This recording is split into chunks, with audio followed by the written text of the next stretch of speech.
It's nice to finally be back, Jarom. I don't know what I did wrong the last time, but it seems like 4 years is way too long in between interviews. It has not been 4 years. I swear we had you on last year. I don't want to name names, but Ben Bagley. Okay, let's talk about what Bill Connolly said. He said, that last year's team was the best at BYU since the 1984 team. What? Spencer and I agreed. No. You like 96, right? I mean, that was an amazing team. You were a freshman on that team. What do you think? Is that true what he said, or do you think it's 96 or 09 or one of those years? Last year they were brilliant, man. And it's really hard to argue against having a number one or a first-round draft pick at that quarterback position. And Zach Wilson obviously was incredible, number 2 overall, and that makes it tough, really tough to argue against. Steve Sarkisian obviously didn't get drafted that high from that 1996 team, but Steve was an incredible teammate. And you're right, I was a redshirt freshman that year, and I was on the travel squad. I dressed, kept helmet ready. If there was an injury, I was going to be entering the game. And that 1996 team, man, it was jam-packed with some of the best players in BYU history. Big-time draft picks, long-time NFL players. In my opinion, even though it was a brief stint, the best running back in BYU history. And that's not Luke Staley, that's Ronnie Jenkins. Yeah, Ronnie's amazing, dude. I tweeted about him last week, about 2,500 yards and 25 touchdowns. Dude, the dude would have had 5,000 yards rushing or something, 4,000 and 50 touchdowns. He was incredible, and I think he's the best running back to ever be on a BYU football field. It was just about him staying on a BYU football field. He would have broke every record, set every record, and he would have been phenomenal if he would have stuck around. But it was really difficult. That 96 team, Jarom, in my opinion, with all the draft picks, that offensive line might be the best offensive line in BYU history. Now, last year's offensive line was really good, and I still think that there are 4 total draft picks off of that offensive line. When all things are said and done, I think there's going to be 4 total draft picks off that offensive line. But that 96 offensive line, led by Larry Moore, who played in the NFL for 7-8 years. Hey, you have a Colts helmet behind you, Larry Moore. Yeah. Colts. Yeah. In fact, we were teammates together my rookie year, and then they let him go my second year. But he was fantastic. And John Tate, obviously longtime player, but it was full of characters, guys like James Johnson and Matt Cox and the backups, the second line that would come in. Jason Anderson was an incredible rotation guy. I don't know, Jarom. I don't think you can argue against that 96 team. That was an incredible team. Okay, clarify something, because there's always this conversation about the Washington game and how there was an argument about socks or something, and that's why they lost. What happened? I don't even know if I'm. Oh, I know. Yeah, you're talking about the team issue stuff. What at Washington? Yeah. And if guys wanted, was it to wear knee high or just ankle or? I can't remember if there was an equipment issue. That was just one of those tough games. That's a really tough place to play. I remember being in that stadium. That was the first time I was there. And Jarom, their whole ambience and game day is pretty crazy. And I just don't think the team really realized their potential at that exact point. But it was a close one. I remember, what was that, 29-17? Yes. That BYU lost in that one. It was a close one, but Washington was just a little bit better that day. I can't take it away from them. Even the 08 team, who beat a winless Washington team, had to block a PAT. Right? It's tough to play up there. They're coming in on the boats. They're coming in from the city. It's super loud in there. Yeah, I've seen a game up there. It's crazy. Okay, you said 4 offensive linemen will be drafted from the 2020 team. So obviously, Brady Christensen at left tackle, a third rounder. Who else are you thinking is drafted in the future? I'm assuming James Empey is one of those. James Empey. Blake Freeland, I think, is a draft pick. Maybe not this year, but very much the following year. I think James Empey is one of the most freakishly athletic offensive linemen that BYU has seen since John Tate. He's just incredibly gifted. And then I think Barrington could possibly be a draft pick. I think he's physical. I think he could be drafted as a guard. I think that he plays aggressive.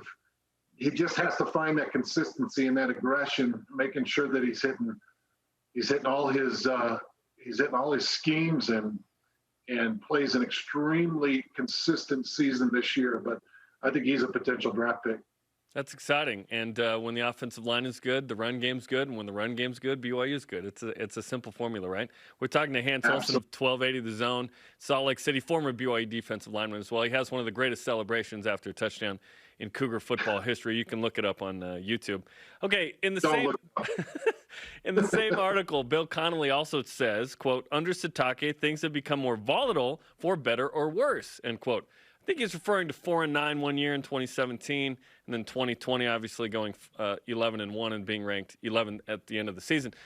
Do you feel like the word volatile characterizes the Sitake era? I don't think so. I don't think so. I think upward trajectory would characterize the Kalani Sitake era. Now, there's a lot of tough times in front of him in this schedule, as you know, and everybody knows. Moving from 2021 on is going to be extremely difficult. You know, that COVID schedule that Tom Homo put together, it was miraculous what he did. And BYU fans should be indebted to him because he went to great lengths. And I know that university went to great lengths to continue that season, and they should be commended for it. But I think upward trajectory is the way I would term Kalani Sitake's time at BYU. Yeah, there were some bumps, and there are going to continue to be bumps. I love Ty Detmer. I think Ty Detmer is a dear friend of mine, and I think the world of him. But you know, there were some bumpy starts for Kalani, and he needed to get his feet under him.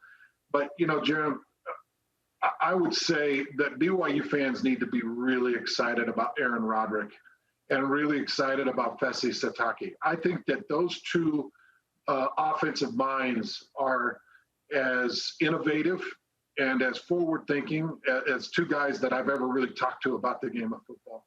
And so I'm really excited to see them continue to grow that offense. And then Kalani understands the defensive side of the ball as good as anybody in the country. And he'll continue to make the right hires and the right moves. You know, Coach Clune is a longtime coordinator, and he's been around the game for a lot of years. And I'm excited to sit back and watch what he's able to do with those linebackers. As you know, that's a really good linebacking group. But I just think that I think he's on an upward trajectory, and I think BYU is extremely lucky to have a man the caliber of Kalani Sitake. And they got to do everything they can to keep their fingers sunk into that guy. Don't let him go anywhere. Make sure he's happy and make sure he stays right here in Provo, Utah. Yeah, memo to Silicon Slopes, right? To make sure he stays. And that's a huge blessing for BYU. It really has been. You know, economically, what's been going on here and what hopefully will continue. Okay, along those lines, it's interesting because I think BYU fans feel like, listen, we should be consistent and have a year that really pops every now and then, right? Yeah, I think to get 2020, obviously a pandemic affects it in a great way. You needed a 2017. Think about it. If BYU doesn't fire uncomfortably its favorite son at quarterback, Ty Detmer, there is no Zach Wilson at BYU. That was the cost to get Zach.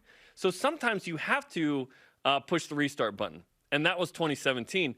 And it took 3 years to build with that group and get A-Rod in here and get Fesi Sitake's influence and so on and so forth and Jeff Grimes and company. But 2020 was beautiful. And now BYU returns a lot of skill position talent. They've added to it with the Nakua brothers. Chase Roberts off a mission from American Fork was a high school All-American. The offensive line is good, as you mentioned. This season, the over-under is kind of like 6.5, 7 wins. Blaine Fowler last week came on the show and said, I think we should expect 8 and think that 9 is possible, despite the fact there's 7 Power 5s. What do you think? Man, I think it's going to be every week is just going to be a fight for their lives. But Jeremy said it well. They've got more talent than I think people even really know that's coming back. Isaac Rex is geared up and ready to take another step. You threw in the Nakua brothers; they're going to be fantastic. You've got Holker, who I believe is back, and he's going to be ready to go at the tight end position. You're going to have targets all over the field, and Powell, I think, is keyed up, as well as Romney. Think about all the targets that and I know that there's a bit of a back and forth with the quarterback position, but I believe it's going to be Jaron Hall that will start.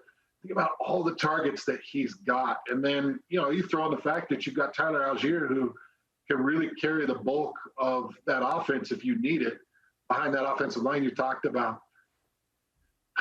It's just going to be a weekly fight, man. That schedule is daunting. It's tough. The first 4 games out of the gates are very tough. I don't want to set an expectation that can't be met, but my expectation is a minimum of 7. I think a great season for BYU would be 8.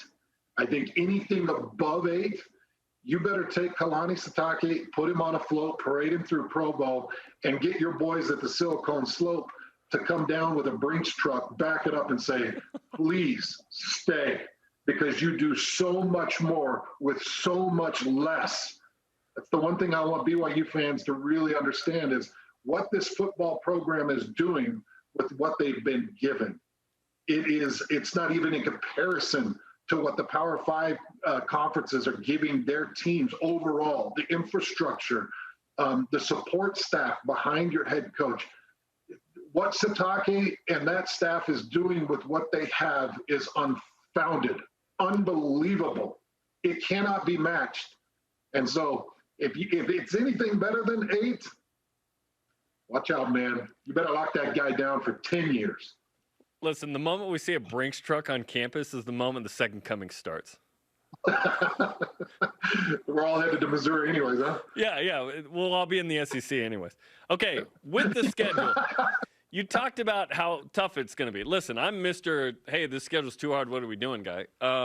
There are games that are manageable in this, right? Which is interesting. And this has a little more balance to it in terms of winnability against certain teams coming into the year. Obviously, we don't know how it's going to shake out. But you look at Arizona, that's a game that BYU's traditionally won outside of 2008 when BYU kind of mailed it in at the end there. Utah is always a tough game. Arizona State's improved, but it feels like those teams are similar. Baylor's down a little bit. Jeff Grimes, Eric Mateos, that should be a fun one. Washington State still figuring it out with Rolovich. Virginia, obviously, with Bronco, compelling. That feels like a decent matchup there. And then USC is going to be a tough one. So it feels like there are 2 or 3 that are a little tougher. But yes, the volume is the issue I've always had a problem with. I think if BYU goes 3-4, you go, hey, that was pretty good. If BYU goes 4-3, over the moon, man. What do you think? I over the moon. You've hit it right on the head. And I've heard your arguments over the years, Jarom, and I'm not far behind you, man. I actually agree with a lot of the angle that you take on this.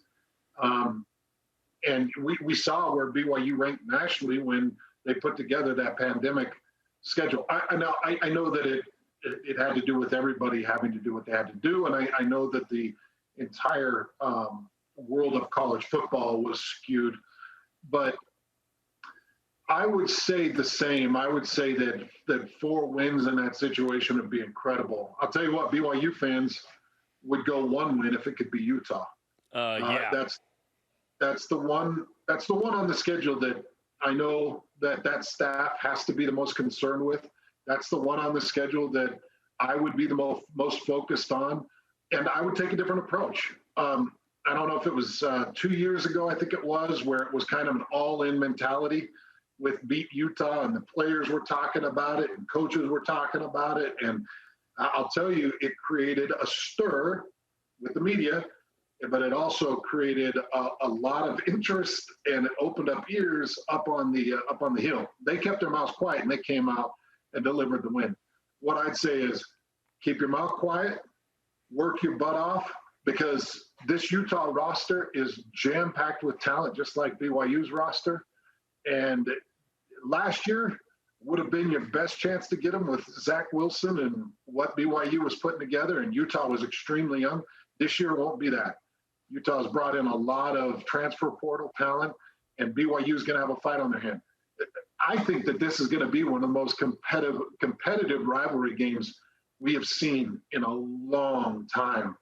And we'll see if Kalani and staff can get that one taken care of. But wouldn't you agree, Jarom, that I think BYU fans say, hey, look, you can have all the others, ASU and Virginia and all the others. But that Utah game, I think, is critical for Kalani and this team this year. Inevitably, we will ask the question on the show because we have 5 hours a week to fill. Would you go 1-6 in the Power 5-7 if the one was Utah? We will ask that later. We don't have to ask that right now. We will do it later. Hans, great insight. We appreciate the time. And, of course, people can check you out on 1280 The Zone in Salt Lake. Thanks, Jarom. Love you guys. You guys do a great job. And BYU fans, get ready for a great football season. This is going to be an epic team. There's a lot of talent. I know you lost a lot, but I know there's a lot of talent on this team.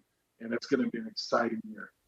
It's Hans Olsen on the Deseret First Credit Union Hotline. Deseret First, you know why, we show how. I love that guy. He's great. He just did a little John Gruden there, by the way.